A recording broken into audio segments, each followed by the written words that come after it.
मुख्य रूप से डॉक्यूमेंटेशन को लेकर के बहुत सारे लोगों के कमेंट आ रहे थे डॉक्यूमेंट से संबंधित समस्याओं को लेकर के।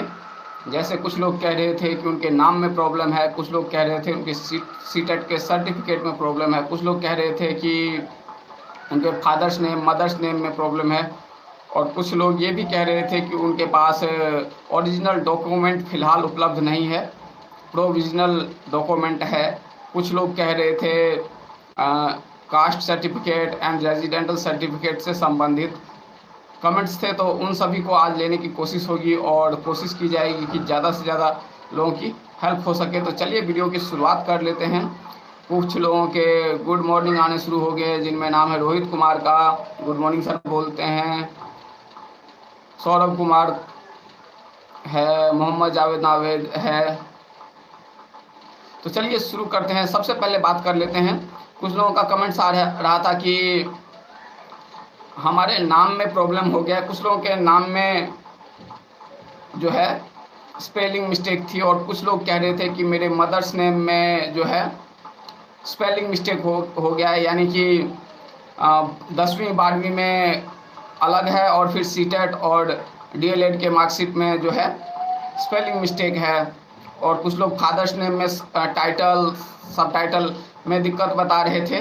तो चलिए उन सभी पे चर्चा कर लेते हैं। सबसे पहले बात की जाए कि अगर आपके नाम में या फादर्स नेम में या मदर्स नेम में माइनर मिस्टेक है, यानी कि छोटा मोटा मिस्टेक है, यानी कि जैसे कि सर नेम एक साथ हो गया है, स्पेस नहीं है, या फिर एक आध स्पेलिंग मिस्टेक है, तो ऐसे में जो है डॉक्यूमेंट वेरिफिकेशन के टाइम पे अगर आपसे जहाँ पे रिक्रूटमेंट होना है वहाँ पे कहते हैं, प्रॉब्लम बताते हैं, तो उसका सलूशन यह है कि वह खुद ही बता देते हैं कि आपको एफिडेविट बना के देना होगा। तो वहाँ पे एफिडेविट से काम चल जाता है। अब रहा अगर आपके नाम में, अब बात हो रही है आपके नाम में, अब तक जो बात हुई वो हुई आपके मदर्स फादर्स और आपके नाम के छोटे मोटे मिस्टेक का। अब रहा कि आपके नाम में कोई बड़ा प्रॉब्लम है, जैसे कि पूरा नाम में ही ज़्यादातर दिक्कत है, या फिर आपने नाम को चेंज कर दिया है, तो क्या इसका समाधान है? देखिए, अगर बहुत ज़्यादा मिस्टेक है तो कई बार ऐसा होता है कि आपको जो है गैजेट नोटिफिकेशन निकलवाना पड़ता है। उससे तो सामान्यतः जो है एफिडेविट से ही काम चल जाता है, लेकिन अगर कई बार बहुत ज़्यादा मिस्टेक होता है तो आपको गैजेट नोटिफिकेशन निकलवाना होता है। तो उसमें करना क्या होता है कि आपको पता करना पड़ेगा कि आपके आसपास कौन सा या आपके पास में कौन सा गैजेट नोटिफिकेशन कार्यालय कहाँ पर स्थित है। वहाँ पर आप जाएंगे, वहाँ पे आप पूछेंगे क्या क्या प्रोसेस है, तो वो आपको बता देंगे। जनरली मैं आपको बता देता हूँ कि सबसे पहले आपको जो है, जो आपका गलत नाम है और अब आप क्या सही नाम रखने वाले हैं, उसको आपको अखबार में, स्थानीय वहाँ के अखबार में जो है प्रकाशित करवाना होता है। उसके बाद उसकी एक कॉपी ले जानी होती है और गैजेट नोटिफिकेशन में एप्लीकेशन देना होता है, और कुछ फीस होता है, वह फीस भी पे करना होता है। उसके बाद जो है 10-15 दिन में जो है आपका सही नाम गैजेट नोटिफिकेशन के माध्यम से डिक्लेयर कर दिया जाता है, और उसके बाद वही नाम जो आपका जो है लाइफ टाइम मान्य होता है। यह तो हो गई नाम से संबंधित समस्या और उसका समाधान। अब बात कर लेते हैं सीटेट में। अगर सीटेट के सर्टिफिकेट या मार्कशीट में कोई दिक्कत है या प्रॉब्लम है या नाम मिस्टेक है, या फिर कुछ लोगों का कमेंट्स यह भी आ रहा था कि जैसे बिहार में रूल है कि बिहार टेट का जो रिजर्वेशन पॉलिसी है वो सीटेट पे लागू होता है, जबकि सीटेट जो है कम से कम 82 या उससे ऊपर वाले जो भी कैटेगरी के कैंडिडेट होते हैं उनको ही सर्टिफिकेट इशू करते हैं, सबको सर्टिफिकेट इशू नहीं करते हैं। तो हम सर्टिफिकेट कहाँ से लाएंगे, जबकि हम अप्लाई करने के लिए तो एलिजिबल है, लेकिन हमारे पास सर्टिफिकेट नहीं है। तो उन सब की चर्चा अब मैं कर लेता हूँ। देखिए, पहली बात यह है कि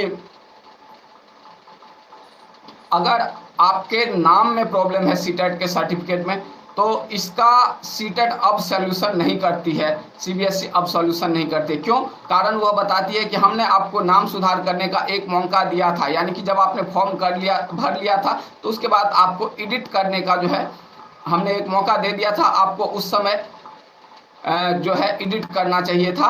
यानी आपके पास 2 मौके थे, जब आप फॉर्म भर रहे थे और उसके बाद भी अगर आपकी गलती थी तो आपको जो है एडिट करके सही करना चाहिए था, लेकिन आपने नहीं किया। तो इसका एक ही सॉल्यूशन है कि उसका भी यही सॉल्यूशन है कि जब आपका रिक्रूटमेंट होगा तो वहाँ पे आपको एफिडेविट देना होगा इस संदर्भ में। और बात कर लेते हैं, कुछ लोग जो कह रहे थे जिनके पास सर्टिफिकेट नहीं है, क्योंकि SC ST और जनरल महिला और जो और भी कुछ लोग हैं दिव्यांग, जो कि बिहार टेट के रिजर्वेशन पॉलिसी के अनुसार अगर सीटेट में उतने ही नंबर है तो अप्लाई कर पाते हैं, लेकिन सीटेट उनको सर्टिफिकेट नहीं देता है, तो उनका काम कैसे चलेगा? तो देखिए उनका काम जो है मार्कशीट से चल जाता है। पूरी डिटेल के लिए एक वीडियो का लिंक मैं वीडियो के डिस्क्रिप्शन में अभी वीडियो समाप्त होने के बाद डाल दूंगा, आप जो है उसे देख लेंगे तो आपको पूरी जानकारी मिल जाएगी। तो उनको क्या होता है कि मार्कशीट सबको इशू होता है, सर्टिफिकेट सबको इशू नहीं होता, लेकिन मार्कशीट सबको इशू होता है।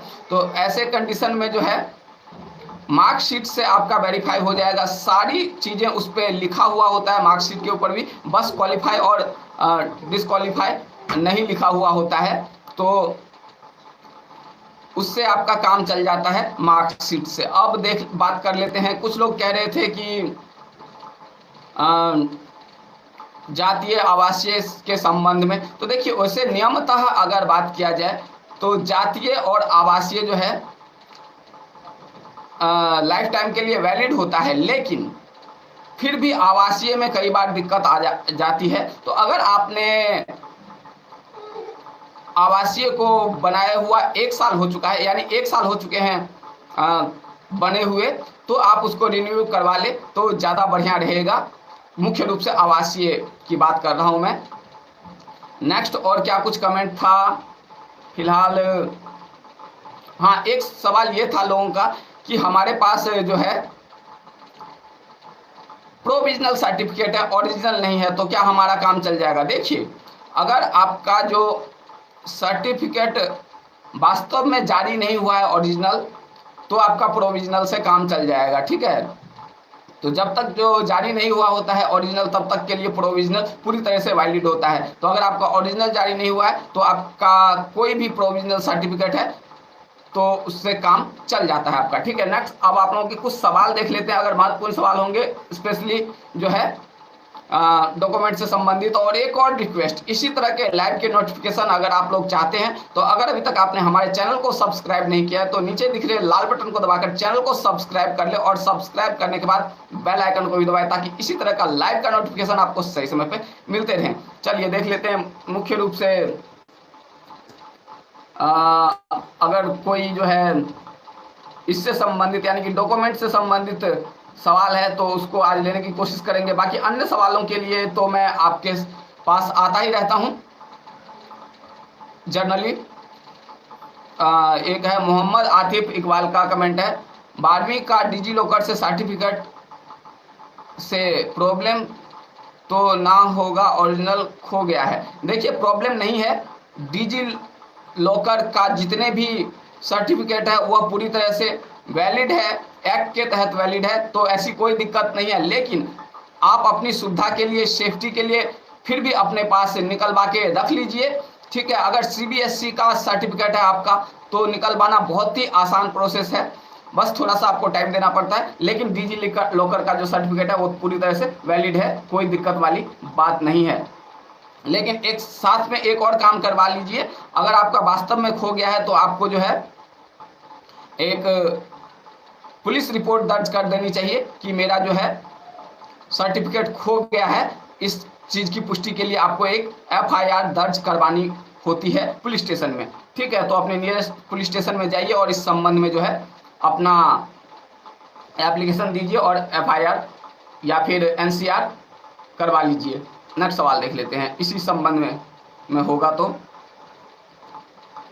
अगर इस संबंध में कोई और सवाल होगा तो नेक्स्ट सवाल देख लेते हैं। नेक्स्ट सवाल है टेक हेल्प विथ रोहित, मेरा सीटेट का रिजल्ट पहले आ गया है, 25 दिन DLED का रिजल्ट हो गया, दिक्कत तो नहीं हुआ? जी नहीं, आपका कोई दिक्कत नहीं है, बस आप सेकेंड ईयर में अपेयर होने चाहिए, तो ऐसी कोई दिक्कत नहीं है। ठीक है दोस्तों, उम्मीद करता हूं कि आप लोग मेरी बातों से संतुष्ट होंगे। और कुछ देख लेता हूं इस संबंध में। हाँ, तो बाकी तकरीबन मैंने डिस्कस कर ही दिया है,